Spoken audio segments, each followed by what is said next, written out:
आज वो सदन से अपना जवाब सुनने के बजाय हंगामा कर रहे हैं, पूरा जवाब नहीं सुन रहे हैं। खुद के ही किए हुए कारनामे सामने आते हैं तो विपक्ष वहां से सदन से बहिष्कार करता है। ये योजना चालू हुई है, आरईसी द्वारा बोली दस्तावेज किया गया, वो 20 अगस्त 2022 को किया गया। ये ब्लैक लिस्टेड की जो शर्त है वो अन्य राज्यों में कोई ब्लैक लिस्टेड है तो उसको राजस्थान के जिसके आधार पर टेंडर हुआ, जिस गोवा में सरकार के द्वारा टेंडर को ब्लैक लिस्टेड करने की ये बात करते हैं। अभी ये कह रहे थे कि भी पहले आपने सरकारी विभागों में लगाने का प्रयास किया है और जनता की रोक दी, ऐसा कुछ नहीं हुआ है। आरडी जो सरकारी विभाग है उनमें जल्दी से जल्दी वो मीटर लगाएं। निश्चित रूप से ये इन्हीं की खुद की शुरू की गई योजना थी, हमने इसको केवल आगे बढ़ाया है। और जिस तरह से जनता को गुमराह करना चाहते हैं तो जनता सब देख रही है और जनता के सामने इनके मुखौटे आ चुके हैं, जनता इसको बर्दाश्त नहीं करेगी। विपक्ष जवाब नहीं सुन करके और हंगामा कर रहा है। और ये स्मार्ट मीटर की शुरुआत पूर्ववर्ती सरकार के कार्यकाल में प्रारंभ की गई थी और इनकी देन है। आज वो सदन से अपना जवाब सुनने के बजाय हंगामा कर रहे हैं, पूरा जवाब नहीं सुन रहे हैं। जनता के सामने अपने जब खुद के ही किए हुए कारनामे सामने आते हैं तो विपक्ष वहां से सदन से बहिष्कार करता है। जिस तरह से स्मार्ट मीटर की योजना पूर्ववर्ती सरकार के समय शुरू की गई थी और उन्होंने इसको आगे बढ़ाया था, आज मैंने जवाब भी दिया है और उसका विपक्ष हंगामा करके और उस जवाब को सुनना नहीं चाहता है। ये स्मार्ट मीटर की योजना प्रदेश में 2020 में आईपीडीएस और एनएसजीएम योजना के तहत लगाने का निर्णय पूर्ववर्ती गहलोत सरकार के समय किया गया था और उसके बाद फिर आरडीएसएस योजना में भी पूर्ववर्ती सरकार ने मंत्रिमंडल से 21 मार्च 2022 को अनुमोदन करवाया और उसके बाद ये स्मार्ट मीटर की योजना को इन्होंने आरडीएसएस योजना में सम्मिलित करते हुए अपने मंत्रिमंडल से जो मेमो जारी करवाया, उसके आधार पर ये योजना चालू हुई है और उसका टेंडर प्रक्रिया प्रारंभ हुई है। मैं आप सबको के माध्यम से बताना चाहूँगा कि जिस तरह से विद्युत मंत्रालय द्वारा परिचालन निर्देश जारी किए गए वो 27 जुलाई 2021 को किए गए। राजस्थान सरकार के मंत्रिमंडल द्वारा जो कार्य योजना अनुमोदन की एवं स्वीकृत की गई वो 21 मार्च 2022 को की गई।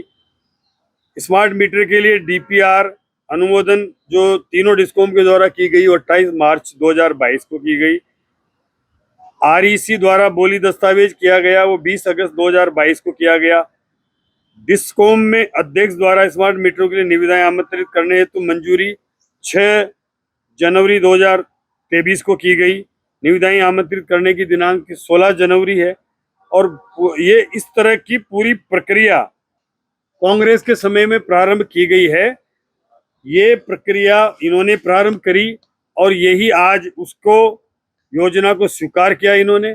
और अब आज ये हमारे ऊपर आरोप लगाते हैं कि स्मार्ट मीटर क्यों लगाए जा रहे हैं। मैं आपके माध्यम से इनको बताना चाहूँगा कि स्मार्ट मीटर की योजना इनके द्वारा शुरू करके और इन्होंने प्रारंभ किया। हमने केवल इनके द्वारा जो 10 टेंडर आमंत्रित किए गए थे उनकी शर्तों में भी बदलाव नहीं किया गया और इन्होंने आज ये कह रहे थे नेता प्रतिपक्ष कि इसमें ब्लैक लिस्टेड कंपनी को टेंडर दे दिए गए।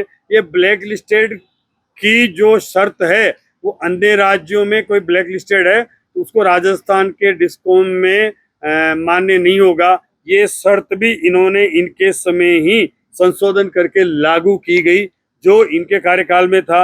और मैं आपको बताना चाहूँ 10 मार्च 2023 को 80वीं डिस्कॉम की बैठक में इन्होंने के आधार पर 13 मार्च 2023 को इसको संशोधित किया और वही फर्म भाग ले सकेगी जो किसी भी राज्य में भारतीय दंड संहिता, भारतीय न्याय संहिता, आईपीसी के अंतर्गत किसी अपराध अथवा भ्रष्टाचार निवारण अधिनियम 1988 के तहत कोई दोष सिद्ध नहीं हुई हो एवं राजस्थान डिस्कॉम में ब्लैक लिस्टेड नहीं हो।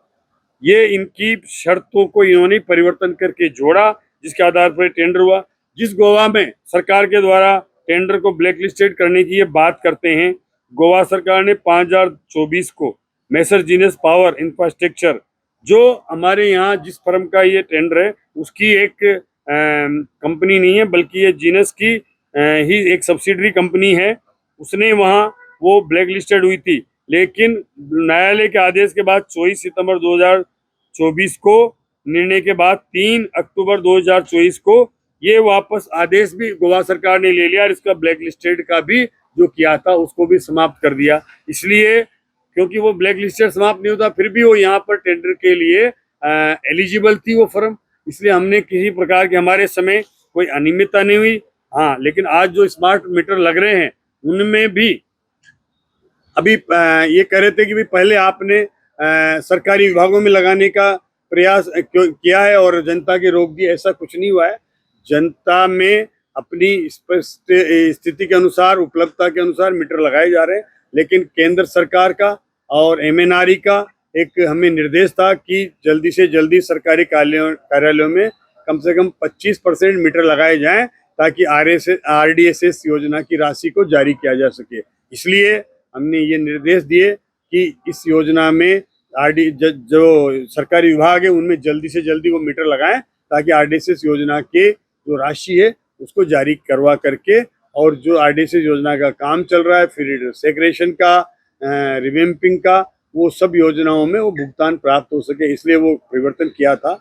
और मैं आपको बताना चाहूँगा कि जिस तरह से कांग्रेस अपना मुंह छुपाने के लिए, उनके बाद बोलने के लिए सदन में नहीं है, जनता में नहीं है, फिर भी वो एक केवल और केवल बरगला करके जनता को गुमराह करना चाहती है अपनी योजना शुरू करके, और आज वो इसी योजना का विरोध कर रहे हैं। ये लोकतंत्र में जिस तरह से ये भूमिका निभा रहे हैं, निश्चित रूप से ये इन्हीं की खुद की शुरू की गई योजना थी, हमने इसको केवल आगे बढ़ाया है। और जनता के सामने इनके जब कारनामे आ रहे थे तो सदन से बहिष्कार करके, और जिस तरह से जनता को गुमराह करना चाहते हैं, तो जनता सब देख रही है और जनता के सामने इनके मुखौटे आ चुके हैं, जनता इसको बर्दाश्त नहीं करेगी।